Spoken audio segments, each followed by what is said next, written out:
మీ పేరు? నా పేరు గుప్పల మహారాజు. ఎక్కడి నుంచి వస్తున్నారు? మాది నరసాపురం మండలం బొమ్మిడి నాయకర్ గారి నియోజకవర్గం. సార్ ఏంటి సార్ మరి జనసేన పార్టీ పెట్టి సుమారుగా ఒక 12 సంవత్సరాలు అవుతుంది. ఈరోజు మీటింగ్ కూడా పెట్టారు. మరి ఏంటంటారు ఈ 12 సంవత్సరాల్లో పవన్ కళ్యాణ్ గారు అనుకున్న రీతిలో ఆయన రాజకీయ జీవితాన్ని కొనసాగిస్తున్నారంటారా? అవునండి చెప్పాలి. ముఖ్యంగా అణగారిన కులాలకి అట్టడుగు వర్గాలు మన డిప్యూటీ సీఎం పవన్ కళ్యాణ్ గారు, రైతులకు అండదండగా నిలబడ్డ ఏకైక నాయకుడు పవన్ కళ్యాణ్ గారు, రైతుల యొక్క ఆర్థిక స్థితిగతులపై అధ్యయనం చేసిన నాయకుడు పవన్ కళ్యాణ్ గారు, ఇవాళ ఆత్మహత్యలు చేసుకున్న రైతు కుటుంబాలను ఆదుకున్న ఏకైక దేవుడు పవన్ కళ్యాణ్ గారు. ఈవేళ గత ప్రభుత్వం పక్షుల్లో రాలిపోయినటువంటి రైతుల కుటుంబాలను ఏనాడు ఆదుకున్న ఏంటంటే అర్ధ సత్యాలు అబద్ధాలు చెప్పిందే తప్ప తెచ్చుకున్న దాఖలాలు లేకుండా ఉన్నటువంటి కుటుంబాలను తీర్చిదిద్దడానికి ఆయన రామారామిగా ఒక 50 కోట్ల రూపాయలు ప్రతి రైతు కుటుంబానికి కూడా 1,00,000 రూపాయలు చొప్పున ఇచ్చినటువంటి ఘనత పవన్ కళ్యాణ్ గారికి దక్కింది. అంటే ఆయన సామాజిక వర్గాల సమీకరణ కాదు, ఆయన కావాల్సింది అన్ని వర్గాల ప్రజలకు అండదండగా నిలిచిన ఏకైక నాయకుడు మన డిప్యూటీ సీఎం పవన్ కళ్యాణ్ గారు.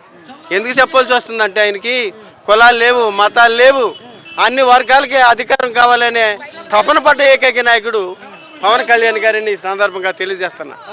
అంటే ఆయన పనితీరు మనం ఇప్పుడు అంతా చూస్తూనే వచ్చాం సార్. మరి ఇప్పుడు జనసేన పార్టీ మీకు తెలిసినంత వరకు కూడా వీళ్ళు అధికారంలోకి వచ్చిన తర్వాత ఏ విధమైన పరిపాలన తీరుని ప్రజలు అందిస్తున్నారంటారు?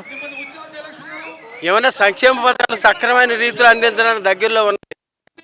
ఈ రాష్ట్రం అప్పులు ఊబిలో కూలిపోయిన సందర్భంలో మరి ఆ అప్పుల నుంచి బయటపడాలంటే కొంచెం టైం పడవచ్చు. అక్కడికి కొన్ని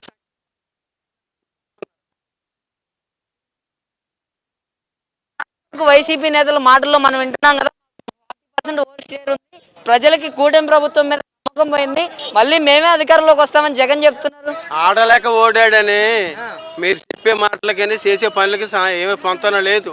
ఎందుకంటే మీకు పనులు, మీకు అధికారం ఇచ్చారు ప్రజలు, ఏమైనా చెప్పినటువంటి వాగ్దానాలు నిలబెట్టిన సందర్భాలు ఉన్నాయా? రైతుల ఆస్తులన్నీ కూడా ఆయన పేరున వేసుకుని పట్టాదారు పాస్ పుస్తకాల పేర్లు ఎంచుకుని ఈ విధంగా చేస్తే రైతులు ఎన్ని రకాలుగా గొగ్గలు పడ్డారు.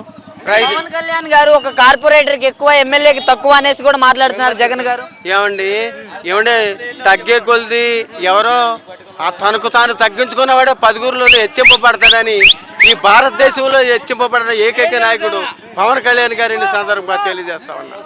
మరి ఇప్పుడు దువ్వాడ శ్రీనివాసరావు గారు కూడా మాట్లాడుతున్నారు కదా, నెలకి ఆయన 50 కోట్లు అయితే ప్యాకేజ్ తీసుకుంటున్నాడు చంద్రబాబు దగ్గర, అందుకని ఇలా మాట్లాడుతున్నారు అంటున్నారు దువ్వాడ శ్రీనివాసరావు. ప్యాకేజీ అనే మాట ఇప్పటి నుంచి కాదు, ఆ ప్యాకేజీ వల్లే ఆ పార్టీ అధ్వానంగా ఓడిపోయింది. ఆ ప్యాకేజీ అనే పదాన్ని ఆనమని చెప్పండి.